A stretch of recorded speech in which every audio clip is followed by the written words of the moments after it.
اچھا، تو ہم صحیح مسلم کا یہ مقدمہ پڑھ رہے تھے. یہاں تک ہم نے پڑھ لیا تھا کہ غیبت جو کرنا ہے وہ مطلب وہ غیبت نہیں ہے کسی کا راوی کا عیب بیان کر دینا. محدثین کے ہاں اس پہ اگریڈ اپون ہے سب لوگ کہ یہ بہت ضروری ہے اور دین کی پروٹیکشن کے لیے بہت ضروری کام ہے. اچھا، اس کے بعد یہ موسٹ امپورٹنٹ پارٹ ہے اس ساری ڈسکشن کا. آخری جو پارٹ ہے یہاں پہ ہمارے نا بہت سارے ویوز اور عقائد جو ہیں وہ کلیئر ہونے والے ہیں، کیونکہ ہم نے پڑھ لیا ہے کہ احادیث کا کیسا خطرناک سین ہے کہ ضعیف اور موضوع اور جھوٹی احادیث کا چکر تبھی شروع ہو گیا تھا اور ان سے بچنا کتنا ضروری ہے. ٹھیک ہے، اب ہم نہ پڑھتے ہیں تھوڑا سا آگے. امام مسلم فرماتے ہیں کہ ہم نے حدیث کے راویوں کے بارے میں اہل علم کے کلام سے ضعیف راویوں کی جو تفصیل ذکر کی ہے اور ان کی روایتوں کے جن عیوب یعنی کہ ایررز اور نقائص کا ذکر کیا ہے، یعنی اس میں خامیاں جو تھیں، صحیح، ہاں، ایوب اور نقائص کا ذکر کیا ہے، وہ صاحب فراست یعنی صاحب علم کے لیے کافی ہیں. یعنی وہ کہہ رہے ہیں کہ میں نے جو ابھی تک ڈسکشن ہماری ہوئی ہے وہ اہل علم کو یہ سمجھانے کے لیے کافی ہے کہ کیوں صحیح و ضعیف کا فرق کرنا اور یہ سب کیوں ضروری ہے. اگر وہ تمام تنقیدی اقوال نقل کیے جاتے جو راویان حدیث کے متعلق علماء حدیث نے بیان کیے ہیں تو یہ کتاب بہت ہی طویل ہو جاتی. یعنی انہوں نے ایک تھوڑا سا بیک گراؤنڈ دیا ہے کہ یہ مسئلے یہ مسئلے موجود ہیں. اگر پوری راویوں پہ سب راویوں پہ ایک ڈیٹیل لکھی جاتی تو یہ بک بہت بڑی ہو جاتی. اس کے لیے سیپریٹ بکس موجود ہیں ہمارے پاس سیپریٹ بکس ہیں جن میں نیریٹرز کے بارے میں پوری ڈیٹیل ہے. ایک بہت اچھی ایپ ہے، میں آپ کو بتاؤں گا کہ آپ وہ ڈاؤن لوڈ کر لیں ویسے ہی اپنے شوق کے لیے. وہ ایپ کا نام ہے مسلم اسکالرز. ٹھیک ہے، مسلم اسکالرز ہے، بلیک سا آئیکن ہے، اوپر بندہ بنا ہوا ہے. اس میں آپ کسی اسکالر کا کسی راوی کا نام لکھیں گے نا تو اس کی ڈیٹیل آ جائے گی کہ یہ جو اسکالر ہے یہ ٹرسٹ وردی ہے، ضعیف ہے، صحیح ہے. ساری ڈیٹیل اس کے بارے میں آ جائے گی، کب پیدا ہوئے، کب مرے. یہ جو ہے بہت بڑی کوشش ہے، ایک گروپ نے کیا ہے، انڈونیشیا کے میرے خیال سے گروپ ہے، انہوں نے یہ بنائی ہے ایپ. جو سننا.com سے بنی ہوئی ایک ایپ ہے نا حدیث کلیکشن، وہ بھی ان لوگوں کی ایپ ہے. تو یہ بھی کافی اچھی ایپ ہے، آپ ڈاؤن لوڈ کر لیجیے گا. اچھا، تو وہ کہتے ہیں کہ اگر ہم یہ ساری ڈیٹیل راویوں کے بارے میں جمع کرتے تو بہت لمبی ایک بک بن جاتی. ائمہ حدیث نے راویوں کا عیب کھول دینا ضروری سمجھا اور جب ان سے اس کے متعلق پوچھا گیا تو انہوں نے اس بات کے جواز کا فتویٰ بھی دیا. اور یہ بڑا ہی اہم کام ہے کیونکہ دین کی بات جب نقل کی جائے گی تو وہ احادیث تین کاموں کے لیے احادیث لی جائیں گی. امام مسلم کہہ رہے ہیں کہ یہ کام کرنا بہت ضروری تھا کہ فرق کیا جاتا صحیح اور ضعیف میں. کیوں؟ کیونکہ حدیث تین باتوں کے لیے لی جاتی ہے. وہ تین باتیں کیا ہیں؟ کسی امر کے حلال ہونے کے لیے یا حرام ہونے کے لیے، یعنی حلال و حرام کے لیے حدیث یوز ہوتی ہے. ٹھیک ہے، بہت ساری چیزیں جو حدیث میں ہمیں پتہ لگتا ہے کہ حرام ہے. فار ایگزامپل ٹیٹوئنگ، ٹھیک ہے، بالوں کا جوڑا کرنا یعنی کہ فیک بال لگا کے جو بالوں کی ایکسٹینشن کرتے ہیں، حرام ہے. ٹھیک ہے، یہ حدیث میں ان کا ذکر ہے. اب یہاں پہ ایک اور سوچنے کی بات ہے، جو حدیث کو مانتے ہی نہیں اور صرف قرآن پہ رہتے ہیں کیونکہ حدیث کو انکار کرتے ہیں، تو یہ ساری کہاں سے لائیں گے شریعت؟ وہ کہاں سے یہ سب رولنگز لائیں گے؟ یہ حدیث کے تھرو آئی ہیں ہمارے تک. تو حدیث میں بہت سارے چیزیں ہمیں ملتی ہیں جو ہمیں حرام اور حلال کا بتاتی ہیں. ٹھیک ہے، جو قرآن میں نہیں موجود. قرآن خود کہتا ہے کہ حدیث کی طرف جاؤ، کیونکہ قرآن عقائد میجرلی فوکسڈ آن عقائد ہے. قرآن کا میجر جو فوکس ہے وہ عقائد کی درستی ہے. ٹھیک ہے، تو جو عملیات کی ڈیٹیلز وغیرہ وہ سب کچھ ہیں وہ خود کہتا ہے کہ تمہارے لیے نبی صلی اللہ علیہ وسلم کی زندگی میں بہترین نمونہ موجود ہے. تو وہاں سے سیکھنا ہے آپ کا. تو حدیث کے اندر اسکروٹنی کرنا، ان کو صحیح ضعیف وغیرہ کا فرق کرنا اس لیے ضروری ہے کیونکہ وہ کسی چیز کے حلال یا حرام ہونے کی دلیل ہوتی ہیں. ٹھیک ہے، یا پھر کسی امر یا نہیں کے لیے. امر مینس کہ نیک بات کا حکم دینا اور نہیں مینس بری بات سے منع کرنے کے لیے. ٹھیک ہے، یہاں پتہ ہے کہاں کس طرح اپلائی ہوتی ہے. اب ایک حدیث ایک بات بہت مشہور ہے ہمارے اندر کہ ہمارے طبقے میں کہ وہ نا ٹوپی کے بغیر نماز نہیں ہوتی. اب یہ کسی نہ کسی موضوع حدیث سے، ضعیف حدیث سے بات لے آئے ہیں وہ لوگ. ٹھیک ہے، اور اب اس پہ نا وہ آپ کو امر کرتے ہیں اور نہیں کرتے ہیں. امر مینز نیک بات کا حکم کرنا اور نہیں مینز بری بات سے ممانعت کرنا.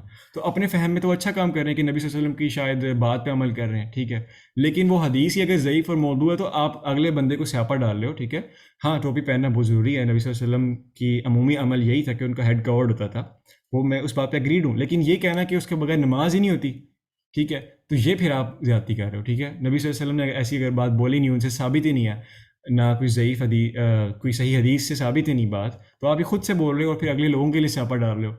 تو حدیث جو ہے وہ یا تو حلال حرام ہونے کے کام آئے گی، یا کسی امر یا نہیں کے لیے، یعنی نیک بات کا حکم یا بری بات سے ممانعت کے لیے، یا کسی بات کی ترغیب دلانے کے لیے یا ترہیب دلانے کے لیے، یعنی فضائل اور وعید، یعنی یہ نہ کرو، یہ نماز پڑھو اس کے یہ فضائل ہیں، یہ فضائل ہیں، اور یہ برا کام نہ کرو اس کے یہ برے یہ انجام ہے، تو اس لیے ہوگی۔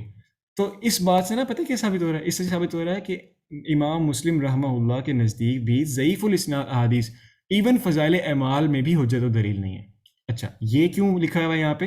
یہ اس لیے لکھا ہوا ہے ریڈ میں اور بریکٹس میں لکھا ہوا ہے، ریڈ میں اس لیے لکھا ہوا ہے یہاں پہ کیونکہ یہ بھی بہت بڑا عقیدہ ہمارے اندر پایا جاتا ہے، ہمارے کچھ خاص طبقوں میں۔ وہ کہتے ہیں کہ دیکھو ضعیف حدیث ہے نا، وہ آپ ٹھیک ہے حلال حرام کے لیے نہیں لوگے، امر یا نہیں کے لیے نہیں لوگے، لیکن فضائل بیان کرنے میں لے سکتے ہو، ٹھیک ہے؟ یہ عقیدہ پایا جاتا ہے ہمارے بہت طبقوں کے اندر، بہت بڑی تعداد میں لوگوں کے اندر۔ تو امام مسلم پہ تو سب اگریڈ اپون ہے، ٹھیک ہے؟ مسئلہ یہ کتابیں نہیں پڑھتے، امام مسلم کے اوپر سب اگریڈ اپون ہے کہ ان کی صحیح مسلم ٹاپ بک ہے، امام ٹاپ کے امام ہیں، سب اگریڈ اپون ہے۔ تو انہوں نے اپنی کتاب میں لکھا ہوا ہے کہ حدیث ان تین چیزوں کے لیے آتی ہے، تو اس لیے صحیح ضعیف کا فرق کرنا، صحیح اور صحیح ضعیف کا فرق کرنا اس لیے ضروری ہے کہ کوئی فضائل و اعمال میں بھی ایون بیان نہ کرے ضعیف حدیثوں کو، ٹھیک ہے؟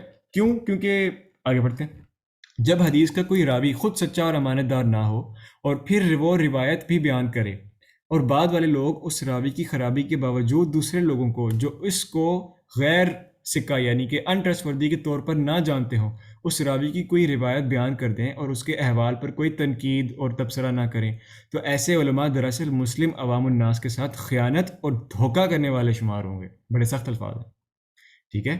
کیونکہ ان احادیث میں بہت سی احادیث موضوع اور من گھڑت ہوں گی، اور عوام کی اکثریت راویوں کے احوال سے ناواقفیت کی بنا پر، یعنی ان کو پتہ نہیں ہے کہ راوی کون سا ہے کیسا ہے، کی بنا پر ان احادیث پر عمل شروع کر دیں گے، تو اس تمام کا گناہ اس راوی پر ہوگا جس نے یہ حدیث بیان کی۔ سمجھ آ رہی ہے آپ کو یہ بات؟ کہ اگر کوئی بندہ ایون فضائل میں بھی کوئی حدیث بیان کر دیتا ہے نا، تو سننے والا تو اس کو دین ہی سمجھ رہا ہے نا، یعنی تم نماز پڑھو یہ ہو جائے گا۔ اب فضائل اعمال ایک بہت فیمس بک ہے، ہر مسجد میں پڑھی ہوتی ہے، عشاء کے بعد اس کے درس ہوتے ہیں، اور اس کے اندر ضعیف صحیح سب مکس ہے، سب مکس ہے۔ میری تو ایون بحث بھی ہوئی ہے اپنے بھائیوں کے ساتھ، میں ان کو کہتا ہوں کہ آپ قرآن کا درس کیوں نہیں کرتے؟ خیر بہرحال بہت لمبی ڈسکشن ہے۔ تو فضائل اعمال کے نام سے ایک بک ہے، اس کے اندر سب مکس ہے، ضعیف صحیح، اور اس کے اندر نا اعمال کے فضائل بتائے ہوئے ہیں کہ یہ کرو تو اتنی نیکیاں، یہ کرو تو اتنی نیکیاں۔ حالانکہ امام مسلم کی یہ صحیح مسلم جو کتاب ہے، اس پہ سب اگریڈ اپون ہے کہ یہ ٹاپ کی احادیث کی بک ہے، کمپلیشن ہے، اور اس کے اندر یہ لکھا ہوا ہے کہ فضائل اور وعید کے لیے بھی یوز نہیں ہوں گی، اس لیے فرق کرنا ضروری ہے۔ کیوں؟ کیونکہ جو سن رہے وہ تو یہی سمجھ رہے ہیں نا کہ یہ جو فضائل مجھے بتائے جا رہے ہیں یہ دین کا حصہ ہے، اب وہ ان فضائل کی وجہ سے اس پہ عمل شروع کر دے گا، ان فضائل کی لالچ میں کہ مجھے اگر میں یہ عمل کروں گا تو یہ ہو جائے گا، فار ایگزامپل کوئی بھی عمل ہے، تو وہ تو دین ہی سمجھ آیا نا، تو پھر اس کا سب کا گناہ کس کو جائے گا؟ اس راوی پر جس نے حدیث بیان کی ہوگی، اور ان پر بھی، اہل علم پر بھی، جنہوں نے بتایا نہیں کہ یہ ضعیف حدیث تھی، ٹھیک ہے؟ اکثر جس طرح میں بک کا نام لیا ہے فضائل اعمال، اور بکس ہیں ان میں نہیں لکھا ہوتا کہ یہ حدیث ضعیف ہے۔ میرے سامنے ایک تفسیر کی کتاب موجود پڑی ہے ابھی میرے سامنے، وہ اسی طبقے سے تعلق رکھتی ہے، انہی کے وہ عالم ہیں جنہوں نے وہ تفسیر لکھی ہے، تو ان کے مقدمے میں احادیث لکھی ہوئی ہیں انہوں نے، ٹھیک ہے؟ اور وہ بغیر کسی ریفرنس کے ہیں، بغیر کسی ایون یہ بھی نہیں مینشن کیا ہوا کس بک میں حدیث ہے، مجھے خود ڈھونڈنی پڑی اور مجھے ڈھونڈ کے پتہ لگا کہ ضعیف حدیث تھی، ٹھیک ہے؟ تو یہ حال ہے۔ صحیح احادیث جن کو معتبر اور سکہ راویوں نے بیان کیا ہے، اور اس قدر معتبر مینس ٹرسٹ وردی ہے، اور سکہ بھی اسی سکہ شریعت کی ٹرم ہے، یہی مطلب ہے آلموسٹ اس کا۔ اچھا جی، صحیح حدیث جن کو معتبر اور سکہ راویوں نے بیان کیا ہے، اس قدر کثرت کے ساتھ موجود ہیں کہ ان کی موجودگی میں ان باطل اور من گھڑت روایات کی متعلقاً ضرورت ہی باقی نہیں رہتی۔ یعنی امام مسلم کہہ رہے ہیں کہ اتنی زیادہ تعداد میں صحیح حدیثیں موجود ہیں کہ آپ لوگوں کو ضرورت ہی نہیں ہے دوسری طرف جانے کی کہ آپ ضعیف حدیثوں سے چیزیں نکالو۔ اور میں آپ کو آنیسٹلی بتاؤں، جو ابھی تک میں نے سمجھا اور دیکھا، آپ خود بھی دیکھیں، تھوڑا سا غور سے دیکھیں، ضعیف حدیثوں پہ کیوں جاتے ہیں یہ لوگ؟ اپنے اپنے فرقوں کی باتیں ثابت کرنے کے لیے۔ اللہ کے نبی، اللہ کا حکم ہے کہ فرقوں سے دور رہنا ہے، فرقہ بازی سے دور رہنا ہے، ٹھیک ہے؟ اور پھر ان کو جب کوئی چیز نہیں ملتی تو یہ کوئی نہ کوئی ضعیف حدیث، کوئی موضوع حدیث، جھوٹی حدیث گھڑ کے لے آتے ہیں اپنی فرقے کی سپورٹ میں۔ تو یہ چل رہا ہے آج کل۔ تو جو ایک ہم جیسا الحمدللہ سیدھا سا انسان ہو، اس نے دین سیکھنا ہو، تو صحیح احادیث میں ہر چیز کی ڈیٹیل موجود ہے، کوئی ضرورت ہی نہیں ہے ضعیف اور موضوع حدیث کی طرف جانے کی۔ اتنی زیادہ تعداد میں، مطلب 17,000 تو صحیح مسلم صحیح بخاری کی بن جاتی ہیں، ٹھیک ہے؟ بے تحاشا ہیں، ہر چیز پہ آپ کو مل جائے گی احادیث، ضرورت ہی نہیں اس طرف جانے کی۔ اس تحقیق کے بعد میں یہ نہیں سمجھتا کہ کوئی بھی شخص اپنی کتاب میں مجہول یعنی اسٹرینجر راوی جو ہوتے ہیں، غیر ثقہ یعنی انٹرسٹورتھی اور غیر معتبر راویوں کی احادیث نقل کرے گا، خصوصاً جب کہ وہ سند حدیث سے واقف بھی ہو، سوائے اس شخص کے جو لوگوں کے نزدیک اپنا کثرت علم ثابت کرنا چاہے اور اس مقصد کے حصول کے لیے وہ باطل اور من گھڑت اسناد کے ساتھ بھی احادیث پیش کرنے میں ذرا خوف اور ہچکچاہٹ محسوس نہ کرے، تاکہ لوگ اس کے وسیع علم اور زیادہ روایت جمع کرنے پر اسے داد دیں. یعنی وہ اس چیز کی ٹینشن نہ لے کہ یار میں صحیح کر رہا ہوں، ضعیف کر رہا ہوں. وہ تنقید کر رہے ہیں اپنے دور کے محدثین پر کہ ایسا کرنے والا کیوں کرے گا یہ کام، کہ تاکہ لوگ اسے داد دیں، یار دیکھ ان نے انی حدیثاں، ہزارہ حدیثاں، لکھاں حدیثاں کٹھیاں کی ہیں. ٹھیک ہے، مطلب اس نے ہزاروں حدیثیں اکٹھی کر لی ہیں، یار دیکھو کیا کام کیا ہے. حالانکہ اس نے سب مکس کیا ہے. ٹھیک ہے، اور اگلے آنے والوں کے لیے اس نے فتنہ کھڑا کر دیا ہے. ہم جیسی جو عوام ہوگی، ہمیں راویوں کا علم نہیں ہے. ٹھیک ہے، اس علم کو کہتے ہیں اسماء و رجال. اسماء مینز نیم، رجال مینز بندہ. اسماء و رجال کا علم نہیں ہے عام بندوں کو. تو یہ کوئی محقق ہوگا، کوئی ریسرچر ہوگا، اسی کو پتا ہوگا، پھر وہی ڈیفرینشیٹ کر پائے گا. عام بندے کے لیے فتنہ کھڑا ہو جائے گا. اسی طرح میں نے تو یہی نوٹس کیا کہ جو، اب میں نام نہیں لوں گا، ایک اور طبقہ ہمارا فرقہ ہے، وہ مجھے پتہ ہے کیوں گمراہ نظر آتا ہے. اسی لیے کہ ان کی جو بکس ہیں نا، ان میں کوئی تمیز نہیں ہے صحیح ضعیف وغیرہ کی. ان کا جو عام بندہ ہے نا، وہ ایسے کھولتا ہے، حدیث پڑھتا ہے اور اس کو وہ اپنا دین سمجھ لیتا ہے. کوئی اس میں ڈفرینسیشن ہے ہی نہیں. حالانکہ وہ لوگ خود کہتے ہیں کہ ہماری کتابیں پیور نہیں ہیں، ان میں سب کچھ مکس ہے. 100 جلدوں پہ بھی ان کی کتابیں ہیں، 100 جلدوں پہ، اور خود کہتے ہیں کہ اس میں سب کچھ ہے، مکس ہے. اور پھر عام لوگ مطلب ان کے جو پڑھتے ہیں اس طرح کتابیں کھول کے، تو وہ پڑھ کے تو اس کو دین سمجھ لیتے ہیں. ٹھیک ہے، تو یہ خطرہ ہے اس کا. ٹھیک ہے، لیکن جو شخص بھی ایسا کرے گا جو کہ بغیر کسی تمیز کے کہ بس صحیح ضعیف سب جمع کر لے گا، تو ایسا شخص باطل طریقے کو اختیار کرے گا، اور اہل علم اور عقل مند لوگوں میں ایسے عالم کی کوئی وقت اور عزت باقی نہ رہے گی، اور ایسا شخص عالم کہلوانے کی بجائے جاہل کہلوانے کے زیادہ حقدار ہوگا. پھر یہ 2-3 لاسٹ پہ انہوں نے مزید اپنے اصول بیان کیے ہیں کہ کیا پرنسپلز ہیں. پہلا یہ کہ مرسل روایت یہ ہوتی ہے، تابعین یا یعنی تابعی ہوتا ہے جس نے صحابہ کی کمپنی لیا لیکن نبی صلی اللہ علیہ وسلم کی نہیں لی. ٹھیک ہے، تو اگر تابعی کو یہ کہہ دینا کہ نبی صلی اللہ علیہ وسلم یہ روایت میں نے نبی صلی اللہ علیہ وسلم سے سنی، ٹھیک ہے، تو یہ ہوگی مرسل روایت، کیونکہ اس کا نبی صلی اللہ علیہ وسلم سے کوئی کنیکشن، کوئی تھا ہی نہیں، تعلق تھا ہی نہیں. ٹھیک ہے، کہ وہ ملا ہی نہیں کبھی. اس نے ایک بندہ بیچ میں سے وہ ہڑپ کر گیا، بیچ میں سے اس نے بیان نہیں کیا کہ میں نے کس سے سنی، اور اس نے پھر نبی صلی اللہ علیہ وسلم سے سنی، تو وہ بندہ بیچ میں سے غائب ہو گیا. تو یہ مرسل ہے، ٹوٹی ہوئی روایت ہے، چین ٹوٹی ہوئی ہے.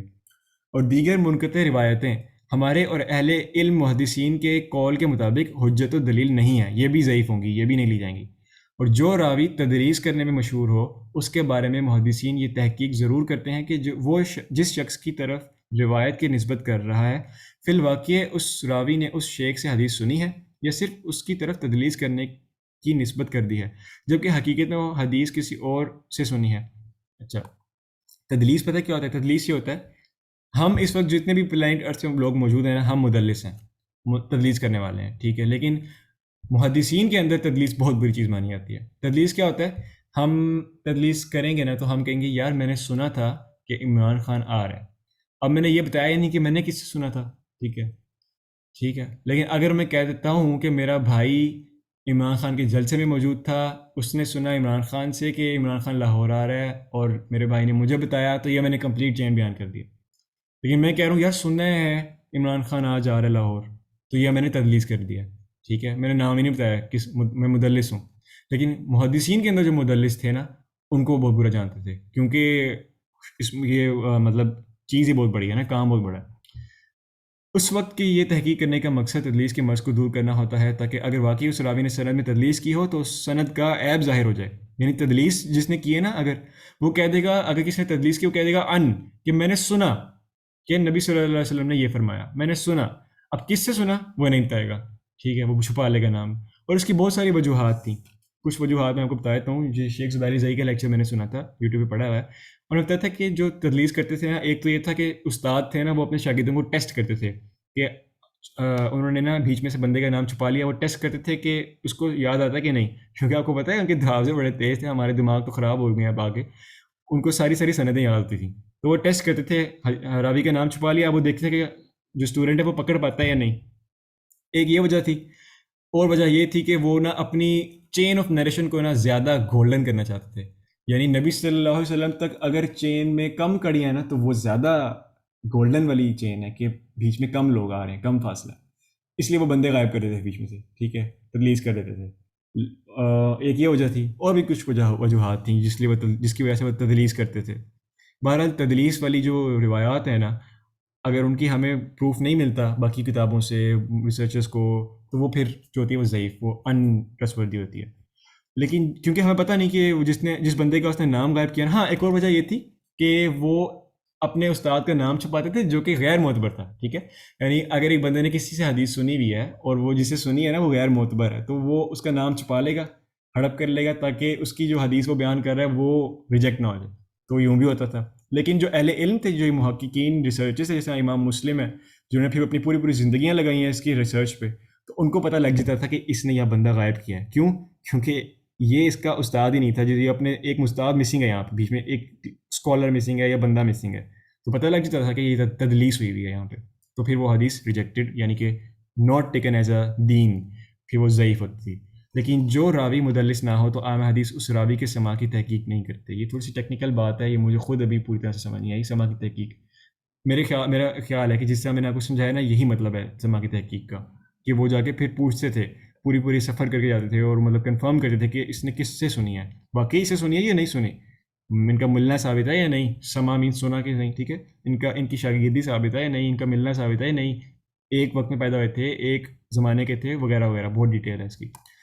پھر اس کے بعد امام ابو الحسین مسلم بن حجاج قشیری رحمہ اللہ، یہ امام مسلم کا پورا نام ہے، کے ساتھ حمد صلی اللہ کے ساتھ صحیح مسلم کا مقدمہ مکمل کرتے ہیں۔ یہاں ہمارا لیکچر ختم ہے، کوئی کویشچنز ہو تو پلیز کریں، اور مجھے بھوک لگی ہے، میں نے کھانا کھانے جانا ہے، اور السلام علیکم، کل ملاقات ہوگی، اللہ حافظ۔